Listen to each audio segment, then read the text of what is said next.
அனைவருக்கும் முதற்கொள்மையின் பணிவான வணக்கங்கள். பழனிச்சோலை மணிகண்டன் என்பவருக்கு இந்த வலை போகுது. ஆக்சுவலாக அவர் வந்து ஒரு 3 வலை வாங்கியிருக்காப்புல. கல்பாக்கம் அணுமன் நிலையத்தாண்ட அவர் வந்து என்னென்னா கட்டவர் சைஸில் ஒரு 10 அடி கேட்டிருந்தாப்புல. அதனால் 10 அடி மட்டும் மேக் பண்ணியிருக்கோம். வலை வந்து ஒரு 3.5 கிலோவுக்கு மேலே தான் இருக்கும் வலையோட வெயிட்டு. இதில் வந்து பார்த்தீங்கன்னாக்கா 2 பேட்ச் ரஃப் போட்டு மீதி நைஸ் போட்டிருக்கேன். அதில் வந்து ஃபுல் பேட்ச் ரஃப் ஒருத்தர் கேட்டார். ஆனால் நைஸ் ஃபுல்லாக நைஸு. இது வந்து ஒரு 2 பேட்ச் ரஃப்பு, மீதி வந்து நைஸ் போட்டிருக்கோம். இதை வந்து வாட்டி காட்டுறேன். இடமா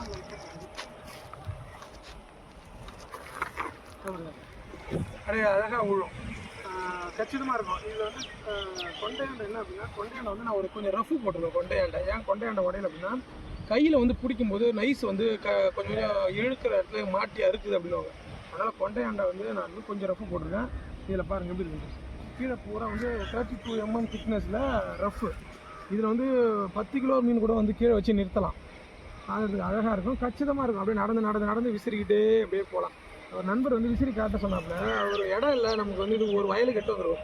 அந்த வலையை வாட்டும் போது இங்கே வந்து செம்மண் பட்டு அந்த ஈயத்தை வெள்ளடியில் வந்து கலர் மாறுது. அதனால் இந்த மாதிரி கொஞ்சம் இடத்துல விசிறி காட்டினேன். இன்னொரு விசிறி கூட விசிறேன் எப்படி இருந்தாங்க.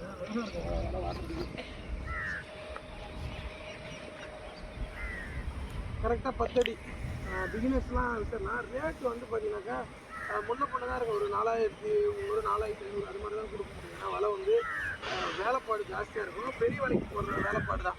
6 பேட்ச் போட்டோம்னா அப்படியே நம்ம 5000 5500 வர மாதிரி வந்துடும். வெயிட் வந்து 4 கிலோவுக்கு கூட வந்துடும். அது மாதிரி தான் இன்றைக்கி ரேட் எல்லாமே ஏறி போச்சு. அது மாதிரி பொருள் ரா மெட்டீரியல் தான், கூலி தான்.